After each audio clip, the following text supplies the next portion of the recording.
ကျွန်တော်တို့ဒီနေ့မှာ Excel နဲ့ပတ်သက်ပြီးတော့ဒီ new document ခေါ်တဲ့ပုံစံတွေ Excel နဲ့ပတ်သက်တဲ့ overview ပေါ့နော်အဓိကဒီ overview အကြောင်းအရာတွေကိုလေ့လာရမယ်နောက်တစ်ခုအနေနဲ့ဆိုလို့ရှိရင် closing from the Excel ဆိုတဲ့အကြောင်းအရာကိုလေ့လာမှာဖြစ်ပါတယ်အဲ့တော့ပထမဆုံးအနေနဲ့ဒီ Excel ကို new document အကြောင်းကိုမလေ့လာခင်ကျွန်တော်တို့တစ်ခုလေးဒီနေရာလေးမှာပြောပြချင်တာရှိပါတယ်အဲ့ဒါကဘာလဲဆိုလို့ရှိရင်ကျွန်တော်တို့အခု Excel ကိုဖွင့်လှစ်လိုက်တဲ့ပေါ်လာတဲ့ပုံစံကိုအခုမြင်တွေ့နေရတယ်အဲ့တော့ဒီဘက်မှာကျွန်တော်တို့တွေ green bar ရှိမယ်ဒီဘက်မှာ white bar ဆိုပြီးရှိမယ်အဲ့တော့ဒီဘက်ကဒီ green bar မှာဘာလုပ်တာလဲဆိုလို့ရှိရင်ကျွန်တော်တို့ home ရှိမယ် new ရှိမယ် open ရှိမယ်နော်အောက်မှာတော့ဒီ account တွေ feedback တွေ option တွေရှိမှာပေါ့နော်အဲ့တော့ဒီ new ကနေပြီးတော့ဘာလုပ်လို့ရလဲဆိုရှင်ကျွန်တော်တို့ new document ကိုကျွန်တော်တို့တည်ဆောက်မှာဖြစ်ပါတယ်ဒီ new ကတော့နောက်တစ်ခုအနေနဲ့အောက်က open ကကြတော့ကျွန်တော်တို့ဒီဘက်မှာ white နဲ့တက်ဆိုင်တယ်ပေါ့နော် new ကလည်းဒီဘက်က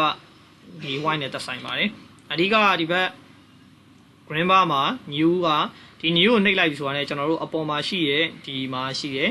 new ဆိုတဲ့ထဲကဒီမှာရှိရဲ့ template တွေရှိမယ်ပြဆိုရှင် blank workbook ဆိုတာရှိတယ်ဒီကနေပြီးတော့ကျွန်တော်တို့ဒါသွားပြီး click လို့ရတယ်ပေါ့နော်ဒီလိုမျိုးသွားတက်ဆိုင်တယ်ပေါ့ဒီ open ကကြတော့ဘာနဲ့သွားဆိုင်လဲဆိုလို့ရှင် recent နဲ့သွားဆိုင်တယ် recent ဆိုတဲ့သဘောတရားကျွန်တော်တို့ daily လုပ်ထားတဲ့အရာတွေရှိမယ်ဟိုရင်ကလုပ်ထားတဲ့အရာတွေရှိမယ်ဒီ file တွေကိုပြန်လည်ဖွင့်ကျင်တဲ့အခါမှာကျွန်တော်တို့ recent မှာရှာလို့မတွေ့ရခါမျိုးမှာဒီ open ကနေပြီးတော့သွားပြီးတော့ကျွန်တော်တို့ဘယ်နာ file ကိုဖွင့်ကျင်တာလဲပေါ့နော် location ကိုကျွန်တော်တို့ဖွင့်ကျင်တဲ့နာ location ကိုသွားကြည့်ပြီးတော့ကျွန်တော်တို့ဖွင့်လို့ရပါတယ်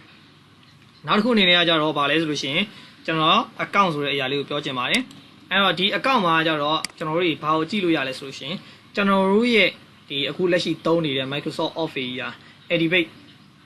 version တွေတော်တော်များများအသုံးပြုပါတယ် Activate version ရှိမယ် License version ရှိမယ်အဲ့မှာဒီ Activate version မှာကျွန်တော်တို့ရဲ့ software ကြီးက Activate ဖြစ်မဖြစ်ကိုကျွန်တော်တို့ဒီ account မှာတွားကြည့်လို့ရပါတယ်အဲ့တော့ဒီမှာဆိုလို့ရှိရင်ကျွန်တော်ရဲ့ set ဆိုလို့ရှိရင် Activate ဖြစ်နေပါတယ်တကယ်လို့ဒီနေရာမှာ Activate မဖြစ်ဘူးဆိုလို့ရှိရင်ကျွန်တော်တို့ဒီနားလေးမှာ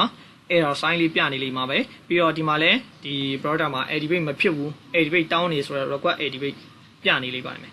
နော်ဒါမျိုးဆိုလို့ရှိရင်တော့ကျွန်တော်တို့ရဲ့ဒီ software ကို activate ဖြစ်အောင်လုပ်ပေးရမှာဖြစ်ပါတယ်အဲ့တော့ဒီဟာနဲ့ကိုယ့်ရဲ့ set မှာပေါ့နော် activate တကယ်လို့မဖြစ်ခဲ့ဘူးဆိုလို့ရှိရင်လည်းကျွန်တော်ကိုယ့်ရဲ့ set ကဘာ version သုံးလဲဆိုတော့ဒီမှာကြည့်လို့ရတယ်ဒီမှာဆိုကျွန်တော်ဆိုလို့ရှိရင်2019ကိုသုံးတယ် professional plus နော် Microsoft Office professional plus ဒီ2019ကိုသုံးတယ်တကယ်လို့ဒီဗီဒီယိုကြည့်နေတဲ့ညီကိုတွေက Microsoft Office ကို2019မဟုတ်ပဲနဲ့2016ဖြစ်ခဲ့မယ်2013ဖြစ်ခဲ့မယ်2010ဖြစ်ခဲ့မယ်စဖြစ်ပေါ့နော်အဲ့လိုမျိုးဖြစ်ခဲ့မယ်ဆိုလို့ရှိရင်တကယ်လို့ပြီးတော့ဒီမှာ activate မဖြစ်ဘူးဆိုလို့ရှိရင်ကျွန်တော်ကိုဒီ comment ကနေပြီးတော့ကိုယ့်ရဲ့ဒီ software အပေါ်မူတည်ပြီးတော့ကျွန်တော်ရှေ့ကနေပြီးတော့ဒီ activate ကိုကျွန်တော်ကိုဖြည့်ဖို့အတွက်လှမ်းပြီးတော့မေးလို့ရပါတယ်နောက်တစ်ခုအနေနဲ့ကိုယ့်ရဲ့စမှာရှိတဲ့ software version change နေတယ် software တွေ installation လုပ်ချင်တယ်နော်ဒါမျိုးတွေဒီ software ကို Microsoft Office ကိုဘယ်လိုမျိုး installation လုပ်ရမယ်ဆိုတော့အကြောင်းအရာလေးကိုလည်းကျွန်တော် video လေးကိုလည်းကျွန်တော်လုပ်ပြီးတင်ပေးထားပါဦးမယ် okay ဒါဆိုလို့ရှိရင်ကျွန်တော်တို့ဆက်သွားလိုက်အောင်ခုနအကြောင်းအရာလေးအဲ့တော့ကျွန်တော်တို့ဒီမှာ new မှာကျွန်တော်တို့ blank workbook ကျွန်တော်တို့ဒီမှာ click လုပ်ပြီးတော့ယူလို့ရတယ်ဒီလိုမျိုးမှာ blank workbook ကို click လုပ်ပြီးမယူဘူးဆိုလို့ရှိရင်လည်းကျွန်တော်တို့ကျွန်တော်တို့ရဲ့ keyboard မှာရှိတဲ့ ESC ဆိုတဲ့ escape key လေးကိုနှိပ်ပြီးတော့လေကျွန်တော်တို့ new document ကိုခေါ်လို့ရပါတယ် okay အဲ့တော့ဒီမှာဆိုလို့ရှိရင်ကျွန်တော် new document ကိုခေါ်ပြီးပါခေါ်ပြီးပါဆိုတော့ကျွန်တော်အခုဒီမှာဘာအကြောင်းပြောမလဲဆိုလို့ရှိရင် Excel နဲ့ပတ်သက်တဲ့ overview အကြောင်းအောင်ကျွန်တော်ပြောပြမှာဖြစ်ပါတယ်အဲ့တော့ overview အနေနဲ့ဆိုလို့ရှိရင် Excel မှာဘာတွေရှိမလဲကျွန်တော်တို့ဒီဘက်မှာဆိုလို့ရှိရင် minimize တွေ maximize တွေနော် close တွေရှိမယ်ဒီဘက်ထောက်မှာဆိုလို့ရှိရင်ဒီ quick set 2ပါရှိမယ်ဒီအလေကောင်ကတော့ဗာလဲဆိုလို့ရှိရင် title ဘာပါနောက်တစ်ခုအနေနဲ့ကျွန်တော်တို့ဒီ option တွေ tools တွေပါမယ် dialog တွေပါမယ်ဒါတွေကိုဘာလို့ခေါ်လဲဆိုလို့ရှိရင် ribbon display option လို့ခေါ်ပါတယ်ဒီ ribbon display option ထဲမှာကျွန်တော်တို့ဘာတွေပါမလဲဆိုလို့ရှိရင်ဒီလိုမျိုး option တွေပါမယ်ဒီ file တို့ home တို့ insert တို့နောက်တစ်ခုအနေနဲ့ဒီ page layout တို့ formula တို့ဒါတွေပါမယ်ပေါ့နော်အဲ့တော့ဒီ option တွေထဲမှာကျွန်တော်တို့လုပ်ချင်တယ်ပေါ့နော်ကျွန်တော်တို့လုပ်ချင်တယ်ကျွန်တော်တို့အသုံးပြုချင်တဲ့ tools တွေကိုအသုံးပြုချင်တဲ့အခါမှာကျွန်တော်တို့ဒီ option တွေထဲကိုဝင်ပြီးတော့ကျွန်တော်တို့ဒီမှာ ကျွန်တော်တို့ tools တွေအများကြီးရှိရပါတော့အဲ့ဒီမှာကျွန်တော်တို့သုံးချင်တဲ့ tools ကို click လုပ်ပြီးတော့ကျွန်တော်တို့တွေအသုံးပြုလို့ရပါတယ်နောက်တစ်ခုအနေနဲ့ကဘာလဲဆိုလို့ရှိရင် Excel ကိုဖွဲ့စည်းထားတာဘာလဲဆိုလို့ရှိရင် sheet တွေ cell တွေနဲ့ဖွဲ့စည်းထားတာပါအဓိကတော့ cell တွေနဲ့ဖွဲ့စည်းထားပါတယ်အခုဒီမှာဇာတ်ကွက်လေးတွေမြင်နေရတယ်ဒီမှာအကွက်လေးတစ်ကွက်စီကိုဘာလို့ခေါ်လဲဆိုလို့ရှိရင် cell cell ဆိုတဲ့ cell လို့ခေါ်ပါတယ်အဲ့တော့ဒီ cell တွေကပြင်မှာရှိရလဲဆိုလို့ရှိရင် sheet တွေထဲမှာရှိတာပါเนาะအဲ့တော့နောက်တစ်ခုအနေနဲ့ဆိုလို့ရှိရင်ဒီ Excel တစ်ဖိုင်လုံးကြီးကိုနောက်တစ်ခုအနေနဲ့ခေါ်တာရှိပါတယ်။ဘာလဲဆိုလို့ရှိရင်ကျွန်တော်တို့ရှေ့မှာလည်း new document ခေါ်အောင်ပါခဲ့တယ်။ workbook လို့ခေါ်ပါတယ်။နော်။ Excel တစ်ဖိုင်လုံးကြီးကို workbook လို့ခေါ်တယ်။အဲ့တော့ဒီ workbook ထဲမှာဘာတွေရှိလဲဆိုရင် sheet တွေရှိပါတယ်။အဲ့ဒီ sheet တွေထဲမှာဘာတွေရှိလဲဆိုလို့ရှိရင်ဒီအခုလိုမျိုးမြင်တွေ့နေရတယ်။ guideline လေးတွေနဲ့ပြထားတဲ့ cell လေးတွေရှိပါတယ်။နောက်တစ်ခုအနေနဲ့ဒီဟာကျတော့ဘာလို့ခေါ်လဲဆိုလို့ရှိရင် formula bar လို့ခေါ်ပါတယ်။အဲ့တော့ဒီအောက်မှာတော့ preview တွေရှိမယ်။ zoom bar တွေရှိမယ်။ပြောရလို့ဆိုရှင်ဒီမှာ score bar တွေရှိပါမယ်ဒီမှာတော့ number လေးတွေနဲ့ဒီမှာနောက်တစ်ခုအနေနဲ့ဘာတွေရှိလဲဆိုလို့ရှင်ဒီ ABCD လေးတွေနဲ့ရှိပါတယ်ဒါတွေတော့ဘာလို့ခေါ်လဲဆိုလို့ရှင်ဒီဘက်ကတော့ row ဒီပေါ်တော့ column ဆိုပြီးခေါ်ပါတယ်အဲ့တော့ဒီနေရာမှာ row ရေအတွက်ဘယ်လောက်ရှိတယ် column ရေအတွက်ဘယ်လောက်ရှိတယ်ဒါလေးပါတစ်ခါတည်းတစ်ဆက်တည်းပြောပြပေးပါမယ် row အနေနဲ့ဆိုလို့ရှင်10သိန်းကျော်ရှိပြီးတော့ column အနေနဲ့ဆိုလို့ရှင် A to HFD ရှိပါတယ်နော်A to HFD ရှိတယ်အဲ့တော့ဒီမှာရေးပြပေးပါမယ် row အနေနဲ့ဆိုလို့ရှိရင်10သိန်းကျော်ရှိပါတယ်နော်အတိအကျသိချင်တယ်ဆိုလို့ရှိရင်ကျွန်တော်တို့တွေ control down arrow လေးနှိပ်ပေးပါဒီမှာမြင်တွေ့ရပါလိမ့်မယ်10သိန်း48,000နဲ့986ရှိပါတယ်နော်ဒီမှာ10သိန်း48,000နဲ့986ရှိရယ်နော်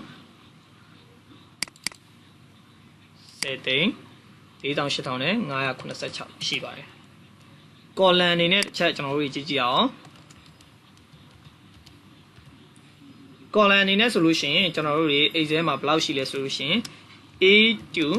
HFDD ရှိပါတယ်။အဲ့တော့ကိန်းဂဏန်းအားဖြင့်ပြောမယ်ဆိုလို့ရှိရင်သူ့ကိုဒါ16,000ကျော်လောက်ရှိပါတယ်။အတိအကျပြောရမယ်ဆိုလို့ရှိရင်16,000နဲ့384ရှိပါတယ်။ဒါကတော့ Excel မှာဒီ row ဘလောက်အရေးအတွက်ရှိတယ် column ဘလောက်အရေးအတွက်ရှိတယ်ဆိုတဲ့အကြောင်းအရာလေးကိုဒါဘုဒ္ဓအနေနဲ့ပြောပြပေးတာပါနောက်တစ်ခုအနေနဲ့ပြောရမယ်ဆိုလို့ရှိရင်ကျွန်တော်တို့တွေဒီမှာရှိဆိုတာရှိပါတယ်အဲ့တော့ဒီရှိတွေကဆိုလို့ရှိရင်ကျွန်တော်တို့ Excel မှာဘလောက်အတိုင်းအတာထိခေါ်လို့ရလဲဆိုလို့ရှိရင်ရှိပေါင်း255ထိကိုခေါ်ယူပြီးတော့ကျွန်တော်တို့တွေအသုံးပြုလို့ရပါတယ်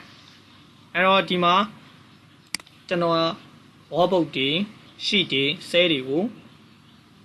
ကျွန်တော်ဥပမာလေးတစ်ခုနဲ့ကျွန်တော်ပြောပြချင်ပါတယ်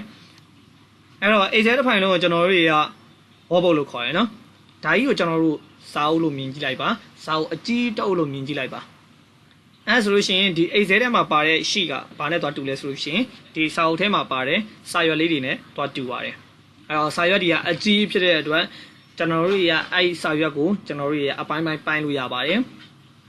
နော်အဲ့စာရွက်ထဲမှာကျွန်တော်တို့တွေစာရေးလို့ရတယ်အခုလိုမျိုး cell လေးတွေရှိပါတယ်အဲ့တော့ဒီစာရွက်ထဲမှာ cell လေးတွေနဲ့ကျွန်တော်တို့တွေစာရေးမယ်ကျွန်တော်တို့လိုအပ်တဲ့လောက်နေရာကိုရောက်ပြီဆိုလို့ရှိရင်အဲ့စာရွက်ကိုကျွန်တော်တို့တွေပိုင်းဖြတ်လို့ရပါတယ်ဆိုလိုချင်တာကကျွန်တော်တို့ A4 size သုံးပါလားကျွန်တော်တို့တွေ A3 size သုံးပါလားဆိုတာရှိတယ်အဲ့ပေါ်မူတည်ပြီးကျွန်တော်ဒီရှိတရှိမှာစာရွက်တွေအများကြီးထပ်ပွားလို့ရပါသေးတယ်โอเคဒါဆိုလို့ရှိရင်ကျွန်တော်အခုပြောပြပေးသွားတယ် overview အကြောင်းအရာလေးကိုနားလည်မယ်လို့ကျွန်တော်အနေနဲ့ယူဆပါတယ်နောက်တစ်ခုအနေနဲ့ကျွန်တော်ပါလဲဆိုလို့ရှိရင် closing from the Excel အကြောင်းကိုပြောပြမှာပါအဲ့တော့ဘယ်လိုပုံစံလဲဆိုလို့ရှိရင်ကျွန်တော်တို့တွေ Excel ကိုအခုမှစတင်အသုံးပြုတဲ့သူတယောက်အနေနဲ့ဆိုလို့ရှိရင်ဒီ Excel file ကို CNCS ကိုကျွမ်းကျွမ်းကျင်ကျင်ကောင်းကောင်းမွန်မွန်ပေါ့နော်တည်တည်ချာချာအသုံးမပြုတ်တတ်သေးတဲ့လူတွေအတွက်ဖြစ်ပါတယ်အဲတကယ်လို့ဒီအကြောင်းအရာလေးသိရဆိုလို့ရှိရင်ကျွန်တော်တို့တွေဒါသိခံပြီးနားထောင်ပေးပါအဲ့တော့ဒီမှာ closing from Excel ဆိုတာဘာလဲဆိုလို့ရှိရင်ဒီ back down မှာရှိတဲ့ဒီ close နဲ့ပိတ်မိတဲ့အခါမျိုးမှာတက်တဲ့အရာလေးကိုပြောပြချင်ပါတယ်အဲ့တော့ဒီနေရာမှာ save ရှိမယ် don't save ရှိမယ် cancel ရှိပါတယ် cancel ကိုကျွန်တော်တို့နှိပ်လိုက်မယ်ဆိုလို့ရှိရင်တော့ဘာမှကျွန်တော်တို့ဆက်ကပြောင်းလဲခြင်းရှိမှာမဟုတ်ပါဘူးအခုမြင်တွေ့ရတဲ့အတိုင်းလေးပဲပုံမှန်တိုင်းလေးပဲ keep လုပ်ထားတဲ့ပုံစံမျိုးဖြစ်ပါတယ်နောက်တစ်ခုအနေနဲ့ကတော့ don't save ပါ don't save တာနှိပ်ခဲ့လိုက်မယ်ဆိုလို့ရှိရင်တော့ကျွန်တော်အခု Excel မှာဆိုလို့ရှိရင်ဒီမှာ row ရေအတွက်တွေဘယ်လောက်ရှိလဲ column ရေအတွက်တွေဘယ်လောက်ရှိလဲ sheet ရေအတွက်တွေဘယ်လောက်ထိအသုံးပြုလို့ရလဲဆိုတာကိုရေးထားပါတယ် ဒါတွေကိုသူကတင်ဆက်ပြမှာမဟုတ်တော့ပါဘူးအားလုံးကိုဘာလို့ပြမှာလဲဆိုလို့ရှိရင်ဖြတ်ပြလိုက်မှာဖြစ်ပါတယ်နောက်တစ်ခုအနေနဲ့ကဘာလဲဆိုလို့ရှိရင် save button လေးပါအဲ့တော့ဒီ save button ကိုနှိပ်လိုက်ပြီဆိုလို့ရှိရင်ကျွန်တော်တို့တွေအခုလိုမျိုးဒါ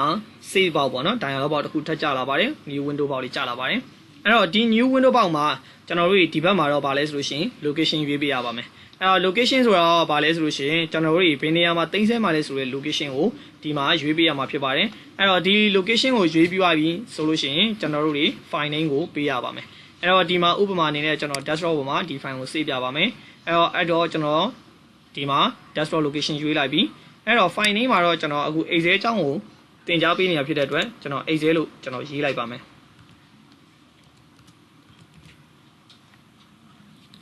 အဲ့တော့ Excel လို့ရေးပြရတဲ့အခါမှာကျွန်တော်တို့တွေ CS type ဆိုတာရှိပါတယ်အဲ့တော့ CS type မှာတော့ Excel ပေါ်ပုတ်ပါ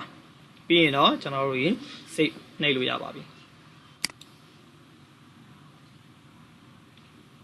Okay ဒီမှာဘာဖြစ်သွားရလဲဆိုလို့ရှိရင်ကျွန်တော် save နှိပ်လိုက်တယ်ဒါပေမဲ့ကျွန်တော်တို့တွေဒီမှာမ save ပါဘူးအဲ့ဒါဘာလဲဆိုရှင်ကျွန်တော်ရဲ့ desktop ပေါ်မှာ Excel ဆိုတဲ့ folder လေးရှိရတဲ့အတွက်သူကမသိမ်းပေးနိုင်ဘူးဖြစ်သွားတာပါအဲ့တော့အခုကျွန်တော်ကပြန်ပြီးတော့ပြောင်းစေးလိုက်မယ် desktop ပေါ်မှာကျွန်တော် Excel လို့မစေးတော့ဘဲနဲ့ဒါကျွန်တော်ရောဟောပုတ်လို့စေးလိုက်မယ်နော် Okay file name ကိုကျွန်တော်ဟောပုတ်ပေးလိုက်ပြီ desktop ပေါ်မှာတိတ်မယ် CS type ကလည်း Excel ဟောပုတ်ပဲပြီးရင်စေးလိုက်ပါမယ်ဒါဆိုလို့ရှိရင်ကျွန်တော်တို့ရဲ့ desktop ပေါ်မှာဒီဝေါ်ပုတ်ဆိုတဲ့ဥစ္စာလေးကိုတွေ့မြင်ရမှာဖြစ်ပါတယ်။ Okay အခုပြောပြပေးသွားတဲ့ဒီဗီဒီယိုမှာတော့ Excel နဲ့သက်ဆိုင်တဲ့ overview အကြောင်းအရာနဲ့ဒီ closing from Excel new document အကြောင်းအရာတွေကိုပြောပြပေးသွားတာဖြစ်ပါတယ်။နောက်ရက်သင်ခန်းစာတွေမှာပြန်လည်ဆုံတွေ့ပါမယ်။အားလုံးကိုကျေးဇူးတင်ပါတယ်။